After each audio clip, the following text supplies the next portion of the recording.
This content is brought to you in part by Supreme Auctions, the only luxury auction company recommended by the Institute. Supreme Auctions is widely recognized as the first auction company to design a program to work alongside and in partnership with luxury real estate professionals and their clients. Go to supremeauctions.com to learn more.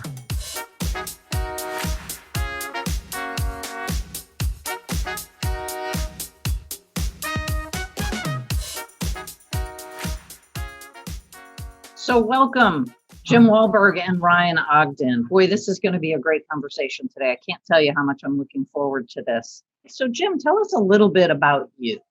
Well, I got into real estate as a practitioner in 1990 or 1989, reluctantly. I had built some spec houses, 16 of them over a 10-year period of time. And I hired a different realtor every time because I was so unimpressed. My friend and business partner in another venture said, I'd like to start a real estate company. I'd like you to be my partner. And I said, absolutely not. I don't want anything to do with being a realtor. He said, well, I don't want you to be a realtor. I just want you to be the managing partner of the firm and help me grow it. I said, the only way I do that is if we shared the same office, because I wanted to hear him and I wanted him to hear me as to what we were doing each day. Within 4 months, I got my real estate license and asked if I could be his business partner as a realtor, because I'd never met such a professional. Dennis Simkin could have been a professional in any industry, and that started one heck of an adventure. Fast forward to today, you're in Danville, which is a really super fast growing market just outside of Silicon Valley. So tell us about Danville. When I came to Danville in 1970, there were 4 hitching posts and you could ride your horse downtown. It was a Western town and it was all about horses. Today, it's like a Western Carmel, if one knows about Carmel. It still has that small town charm, lots of walking stuff happening downtown every day. But it has now grown to 65,000 people and the go-to city in the Bay Area for anyone, really. That's exciting. Jim's a longtime Institute member, and I've had the pleasure of having Jim on our stage a number of times at Leaders in Luxury and other places. And Jim is really the consummate real estate professional as it relates to his understanding of his customers. And so as we talk about this thing called the customer experience, I also invited Ryan Ogden to join us. And Ryan and Jim do have a little bit of a background where they did meet a number of years ago. Ryan, tell us a little bit about your practice and what you do. Yeah, sure. Well, thanks. Great to be here. And so, customer experience is this term that in some circles, a lot of people are very familiar with. They call it CX. It's this, I refer to it as a discipline or a profession. People consider themselves to be a CX professional, or in a lot of cases, it's right there in their title. You might be head of CX or even customer experience officer, the CXO. But what I think is interesting is that it's really a pretty new phenomenon. I mean, if you think about accountants and how long have accountants been around, since we've had money to count, but not as much. And even, go with some other professions like project managers or others. CX is a relatively new profession. So I think of probably the major milestone that really marks it as it sort of landed on the horizon is in 2011. And that's when our professional association was founded. So the CXPA, or the Customer Experience Professionals Association, was founded in 2011. And there was a lot of pent up demand. I mean, really, it happened organically. So the truth is, it was sort of forming, but there really wasn't anything that officially validated we are a profession really until then. And since then, now we have thousands of members in the CXPA globally. And it's been, more and more validated a lot since then. And you hold a certification, right?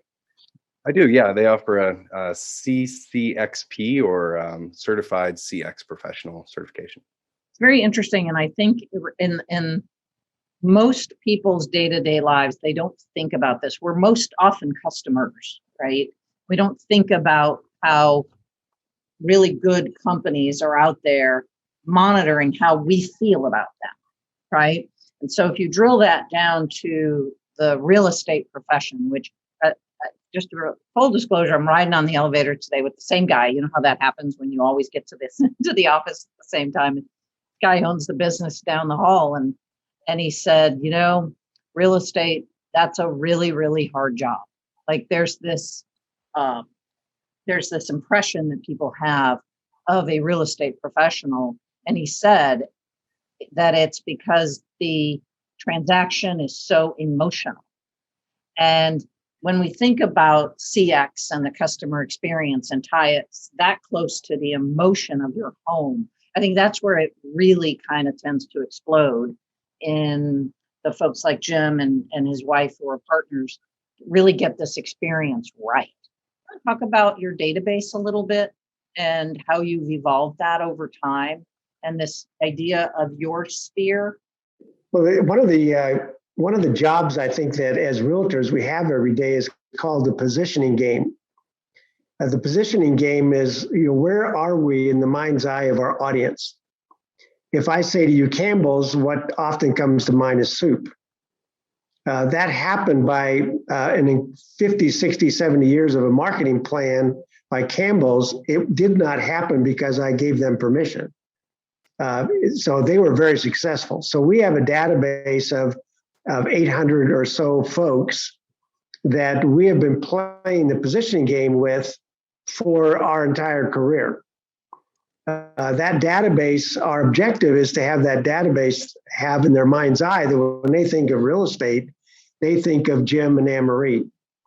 In any aspect of real estate, if they see somebody painting their house, they may ask them, well, what are you doing? Well, are you preparing your house for sale?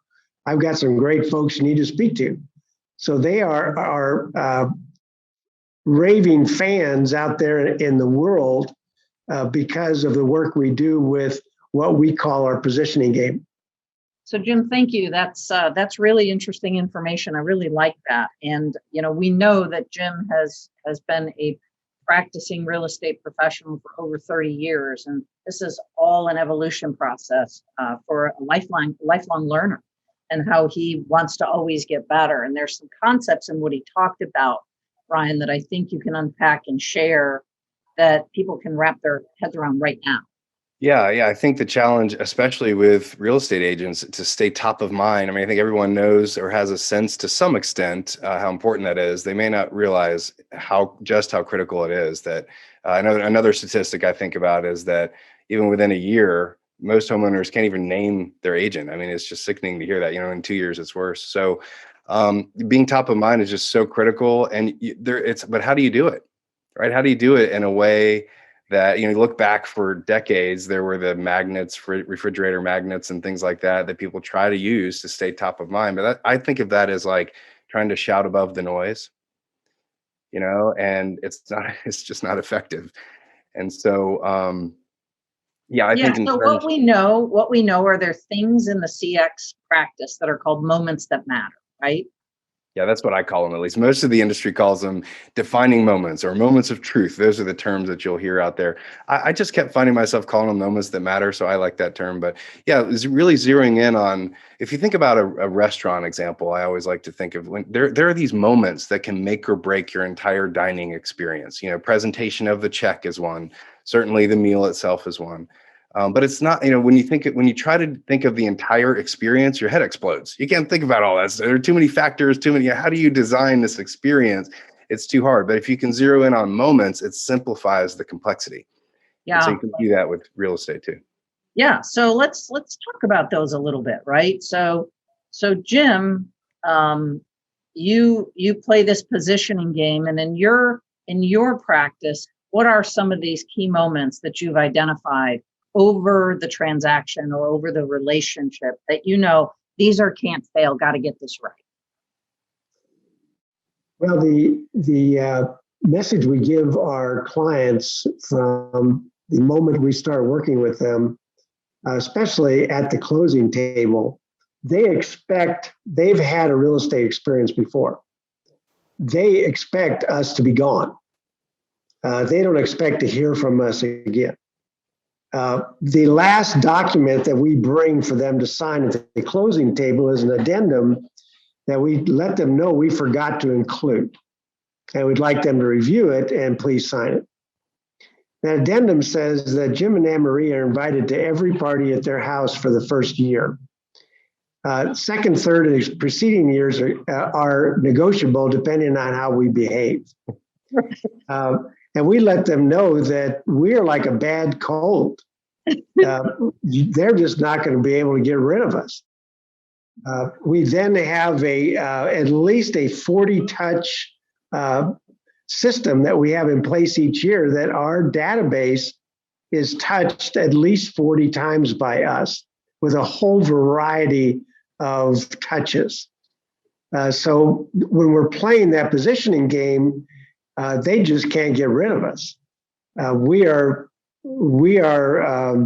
reminded of our presence as their real estate wealth advisors 40 plus times a year.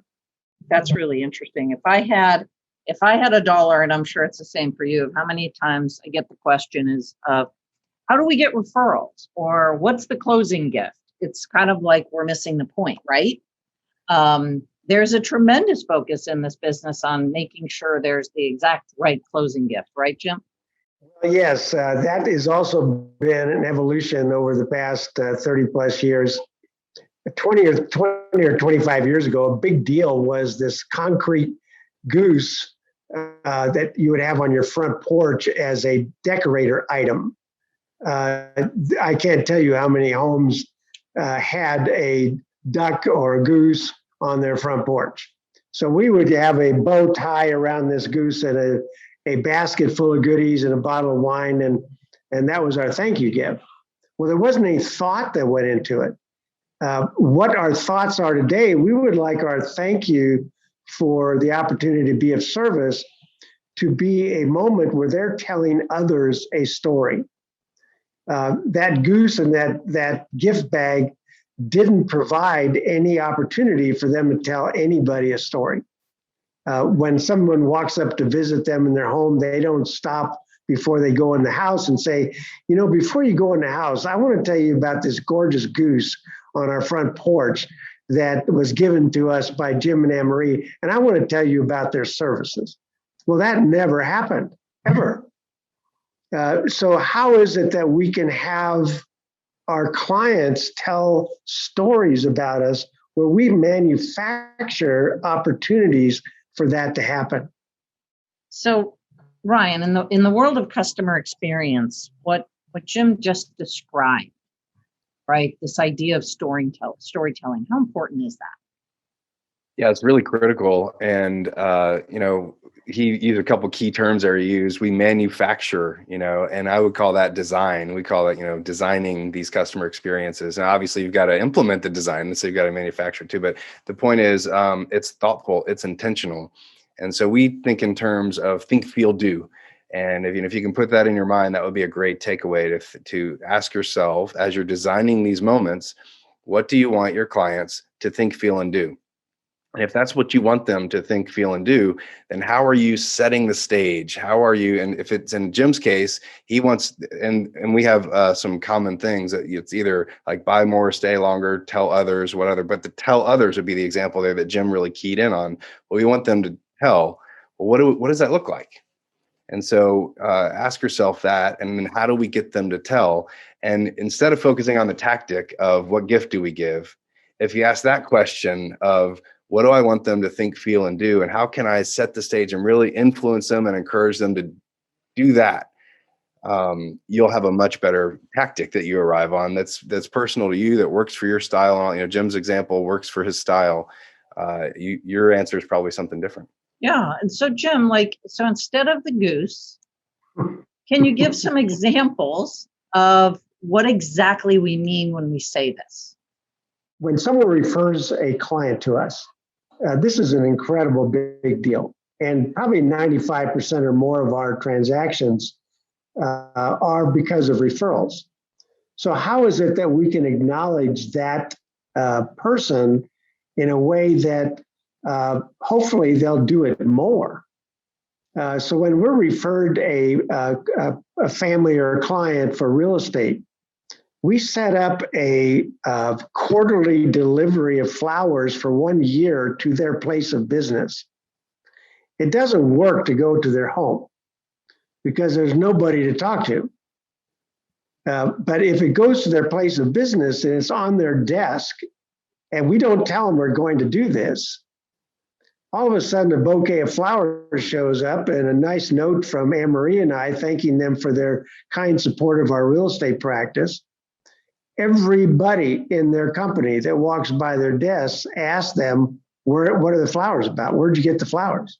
Was it a birthday, anniversary, whatever?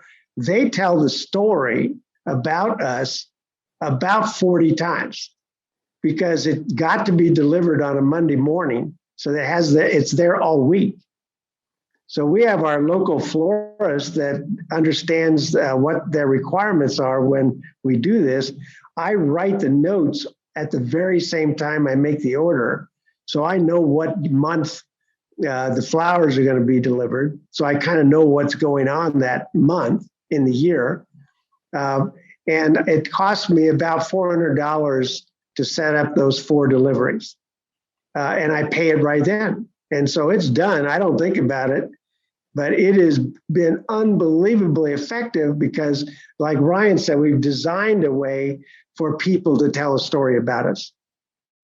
And can I jump in and I want to speak, Jim, for you, because you told me a story also that you didn't mention here. And my wife happens to also do some gardening, and she has a friend whose wife just passed away. And as a gift, she's giving a container pot. That's what she does.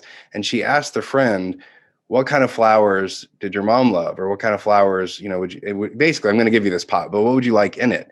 And when she gives that, it's so special and personal to them because it's, oh, those are the flowers my mom loved. And they're moved to tears. And Jim, you told me stories where your clients were moved to tears. And the key was you found something that was deep and personal emotionally for them. And so I would assume you've done something like that with the flowers, but even if you haven't, I know there are other things that you give.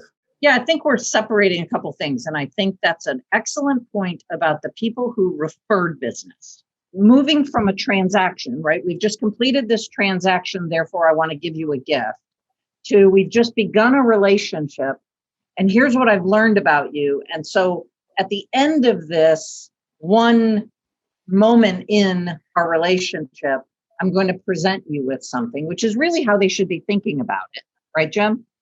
Yes, just last month, we represented a wonderful young family in the purchase of a home in Danville. The family was from Pakistan. I learned that Mrs. had always wanted to play the guitar. So I asked her some more about that. She says, well, I bought a guitar when I was young without my dad knowing it, but he made me send it back. And I've always regretted that, and I've always wanted to learn how to play the guitar.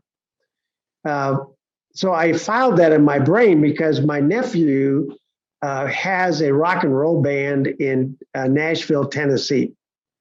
So I called up my nephew, Matt, and I said, Matt, I don't know if you do guitar lessons, but Zoom is a big deal right now. And if you do, I would like to hire you for 12 sessions with our client for learning how to play the guitar. Before that, I learned that a friend of hers had given her a guitar, but she knew nothing. She did not know how to use it. So I set up guitar lessons for her, and she was just moved to tears. She could not believe that she was now going to have the opportunity to learn how to play the guitar.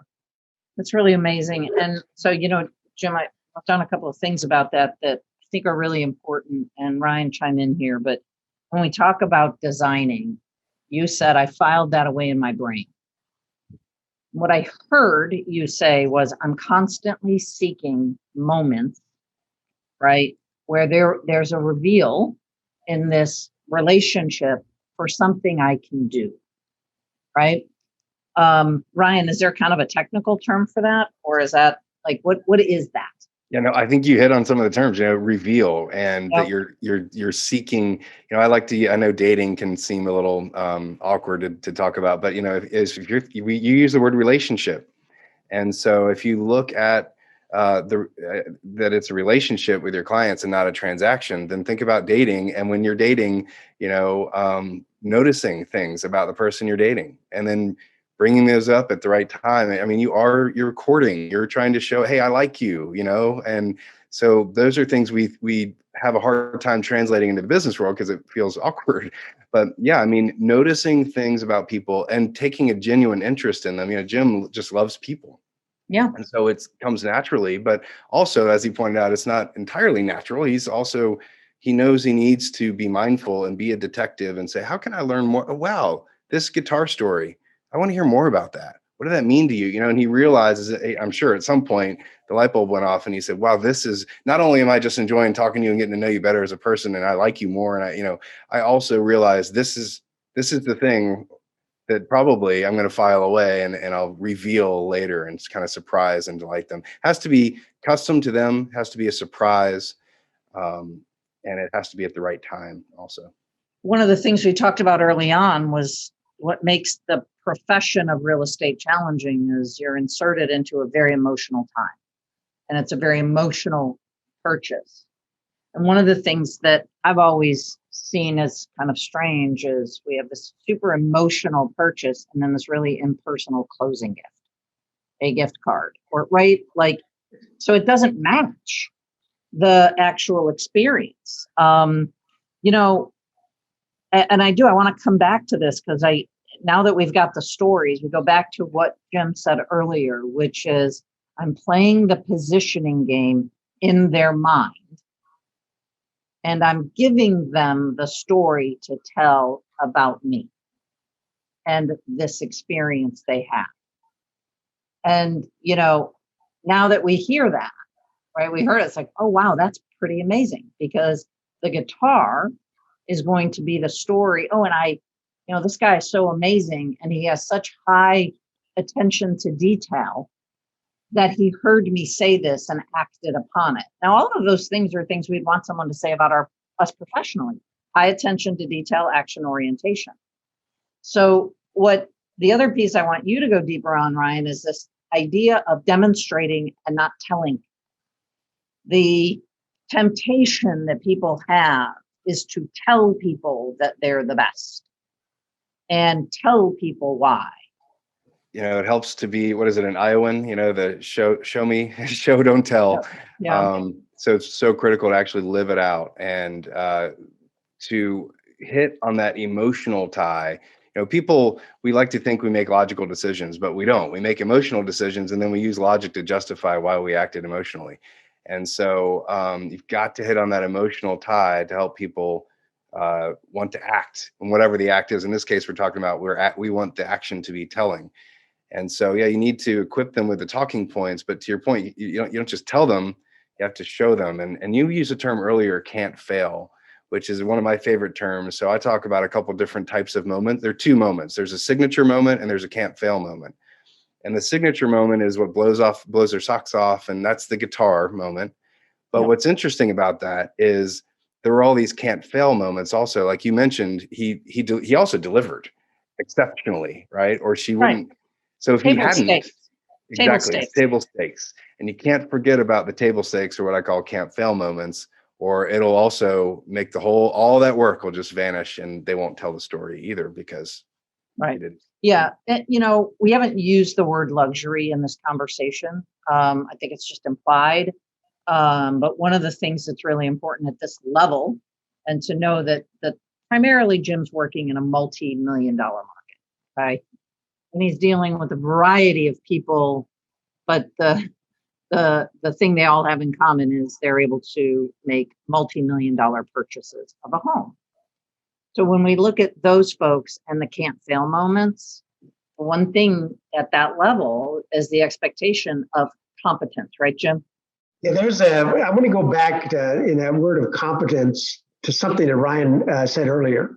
The real estate industry, I believe, is sectioned into two categories. One are transactions and one are relationships. when you're talking about the horrible statistic of people not hiring a realtor, again, 13% hire them. That means that whatever that is, 87% don't. Those 87% that don't had a professional that was in the transaction business. They weren't in the relationship business. At the close of escrow, they thought they were out of business and they're looking for the next transaction, as opposed to continuing to expand an audience of people that you're in relationship with. One of the questions I guess I would ask our fellow practitioners is for them to really look, are they in the transaction business or are they in the relationship business? And I do very little talking. I want to ask a question and be quiet. And that's how I learned about the guitar. This family has tremendous resources. They could have set guitar lessons up, or this woman could have set guitar lessons up for herself, but somehow she did not give herself permission to do so. And it's too complicated for me to understand why, but somebody gave her permission. And now she is having an incredible experience that she didn't expect. So this process of being a good detective is very intentional of really being a good listener and asking good questions.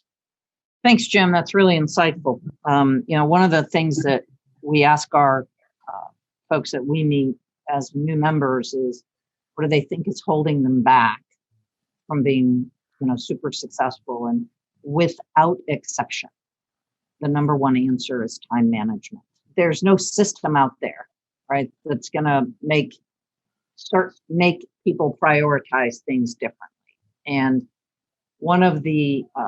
I think one of the most impressive things about you, Jim, is that database of 800 plus people, because you've made a conscious, and as we've talked about, an evolution. You've evolved to the place where you are right now and learned that really, do you need a database of 20,000 people? Technology allows you to have it. And so, I know there's some thoughts that you've had about that. Can you share them?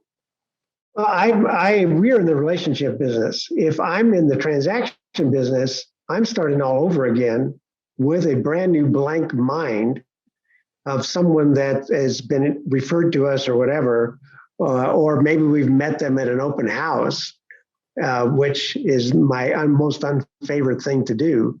But the difference is the transaction business or the relationship business, and it's a choice. I would be out of business today because I would be too exhausted. I'd be burned out if I was in the transaction business. I just couldn't do it. I don't know how to do it, but I can be in the relationship business. I can do that in a very deep and wide way with a few people. There's no way I could win the positioning game with 65,000 people in Danville. I don't want to do that. I also would probably quit real estate if that was my if that was my objective. I would quit. So one of the questions we get all the time, or I'll say, "Gosh, how are you doing?" I'm asking one of my colleagues. Say, "Oh my gosh, we're so busy." Well, I don't want to be busy.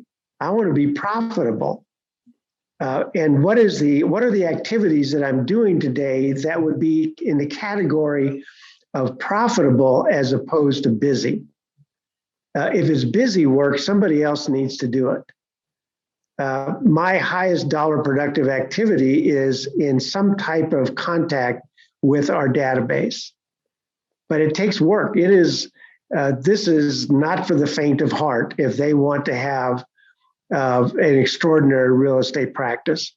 We could continue this conversation literally for hours because it's so revealing as to these pieces of this bespoke customer experience that are successful. And I appreciate the time that both of you are giving. And I especially appreciate Ryan for creating a system that could help people do this, right? Where you've taken the time with Jim and you've put together kind of a 1 hour exercise. Can you tell us about that? Yeah, it's something actually that Jim and I did together, and gosh, I mean, so much experience that he's arrived where he is, and yet there are also ways, even for anywhere in your career, whether you're just getting started or like Jim, if you have a lot of this figured out, even in just an hour. So I'd love for your folks to use it. It's a tool or a couple of templates. We call it Moment Designer. Okay, so we talked about these moments. Well, what evidence do you have that you've thoughtfully planned the moments to happen? Well, I'll give you the evidence. Okay, so there's a template, some instructions on how to fill that out. So there's a Moment Designer. Also, there's another template that goes with it to help zero in on, well, what are the moments, and also some of what are your promises that what are you can think about it another way. What do you want your clients to say when they talk about you? What are the themes? What are those talking points? And those should be the promises that you make to, this is what you can expect when you work with me. And so you should have those themes. And Jim and I were able to zero in on, I remember there was at least one theme that was really fascinating. When we looked at your client reviews, they were saying things about you, and it was a theme that I suggested might be important. And fortunately, we saw, oh, look, your clients agree. You are doing this thing that I'm suggesting, but you weren't really talking about it front and center. And that helped you realize, oh, I'm going to actually put that more front and center. So there's a lot you can do in an hour that will really help you improve your customer experience.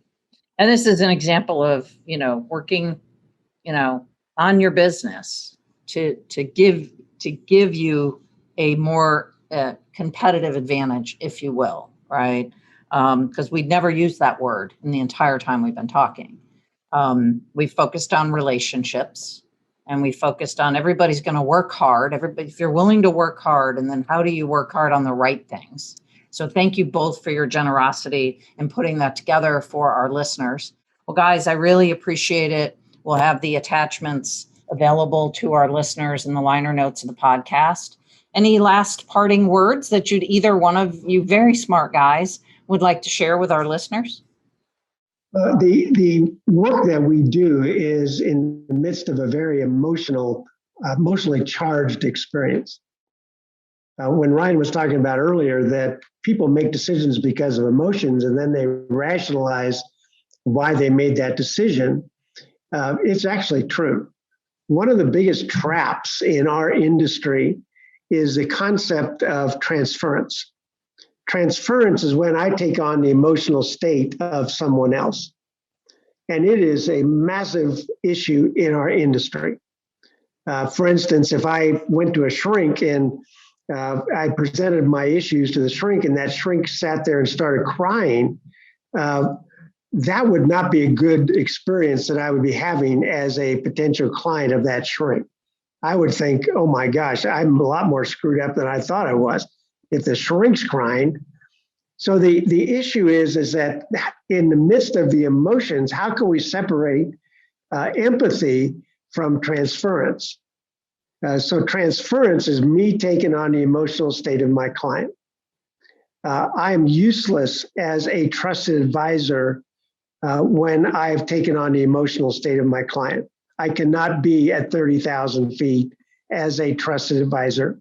Jim, that's an excellent point and a really great place for us to stop and begin part 2 of this incredible conversation with Jim and Ryan about the bespoke customer experience. So stay tuned for part 2.